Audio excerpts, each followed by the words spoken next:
Welcome back to my YouTube channel Noble Teaching. जैसा कि आप लोग जानते हैं ये मेरा दूसरा वीडियो है ये मेरे यूट्यूब चैनल पे। जैसा कि आपने देखा होगा मेरे फर्स्ट वीडियो पे मैंने चलाया है chapter cell the unit of life. इसमें भी मैं वही चैप्टर चलाने वाला हूँ, cell the unit of life, पर इसमें थोड़ा डिटेल में जाएंगे और आगे के टॉपिक्स देखेंगे।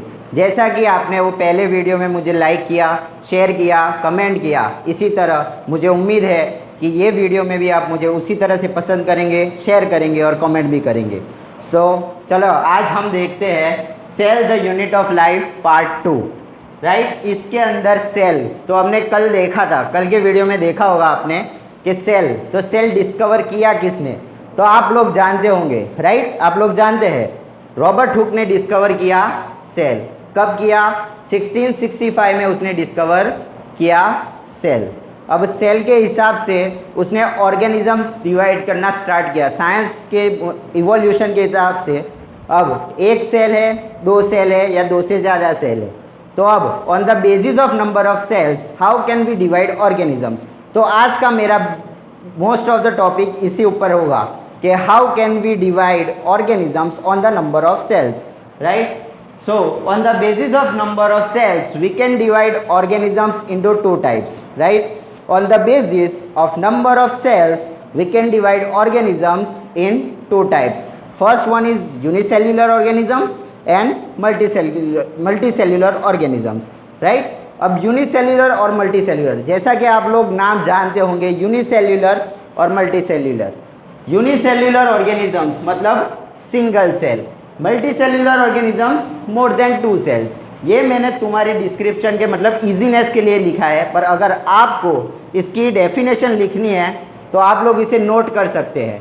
अब नोट करना हो तो कैसे करेंगे? The organisms which have single cell in their body are called unicellular organisms. अब यहाँ पे देख सकते हो आप इजी अंडरस्टैंडिंग के लिए यूनिसेल्यूलर ऑर्गेनिजम्स। यूनि का मतलब होता है 1 और सेल्यूलर का मतलब होता है सेल, मतलब एक सेल वाले ऑर्गेनिजम्स आएंगे यूनिसेल्यूलर ऑर्गेनिजम्स में। अब मल्टी सेल्यूलर की और तरफ बढ़ते हैं और उसकी डेफिनेशन देखते हैं, राइट। तो मोर देन 2 सेल्स, अब जो ऑर्गेनिजम्स के अंदर 2 से ज़्यादा सेल्स प्रेजेंट होंगे वो किसके अंदर गिने जाएंगे? Multi cellular organisms. अब इसमें भी हमने यूनिसेल्यूलर में किया वैसे ही करते हैं। तो मल्टी एंड सेल्यूलर, सेल्यूलर का मतलब होता है सेल और मल्टी मतलब मोर देन 2। मोर देन 2 क्या मतलब होता है? Multi, right. तो हम इजीली नाम से अपने डेफिनेशन को क्रिएट कर सकते हैं। तो more the organisms which have more than 2 cells in their body are included in the multicellular organisms, right. आप लोग समझ गए? ठीक है, एक बार और रिपीट कर लेते हैं डेफिनेशन को। So the organisms which have single cell in their body are called unicellular organisms, and the organisms which have more than 2 cells in their body are called multicellular organisms.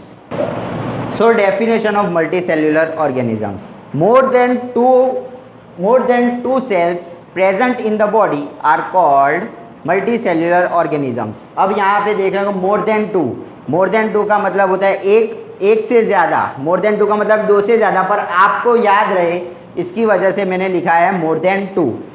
1 ये single cell है, अगर confusion ना हो इसकी वजह से मैंने लिखा है मोर देन 2, मतलब एक से ज़्यादा। अगर 2 सेल का होगा वो भी होगा मल्टी सेल्यूलर, 3 होगा वो भी होगा मल्टी सेल्यूलर, 15 होगा तो भी वो होगा मल्टी सेल्यूलर, राइट। अब यूनिसेल्यूलर और मल्टी सेल्यूलर के एग्जाम्पल्स के बारे में जाते हैं। एग्जाम्पल्स है अमीबा, पैरामीशियम, क्लेमिडोमोनास और यीस्ट। अमीबा एंड पैरामीशियम, तो अमीबा एंड पैरामीशियम क्या है आप लोग जानते हैं? अमीबा एंड पैरामीशियम वो है प्रोटोजुआ, यीस्ट है फंगस और क्लेमिडोमोनास है आल्गे। ये 4 एग्जाम्पल है जो यूनिसेल्यूलर ऑर्गेनिजम्स के लिए जाने जाते हैं, मतलब जो इसके अंदर सिर्फ एक ही सेल प्रेजेंट होता है वो होता है अमीबा, पैरामीशियम, क्लेमिडोमोनास और यीस्ट। ये हो गए यूनिसेल्यूलर के एग्जाम्पल।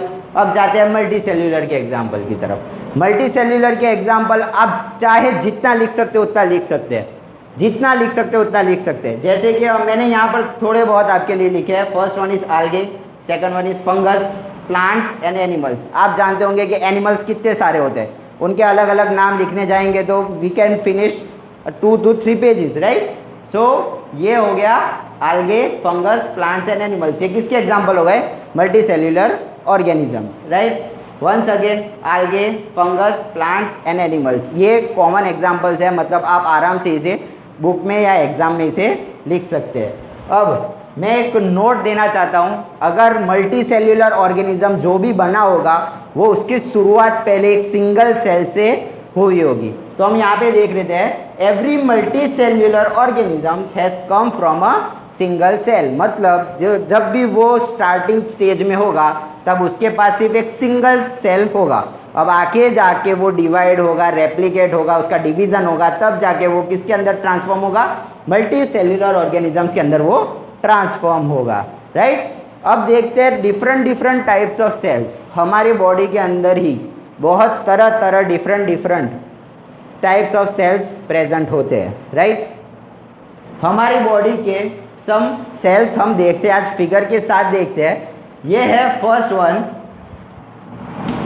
ये है स्मूथ मसल सेल। हमारे मसल के अंदर जो सेल प्रेजेंट होता है वो होता है स्मूथ मसल सेल्स। हमारे ब्लड के अंदर जो प्रेजेंट होता है वो होते हैं ब्लड सेल्स। हमारे दिमाग के अंदर, नर्वस सिस्टम के अंदर जो सेल्स प्रेजेंट होते हैं वो होते हैं नर्व सेल। अब यहाँ पर मैं आपको एक नोट देना चाहता हूँ, nerve cell is the longest cell of the human body.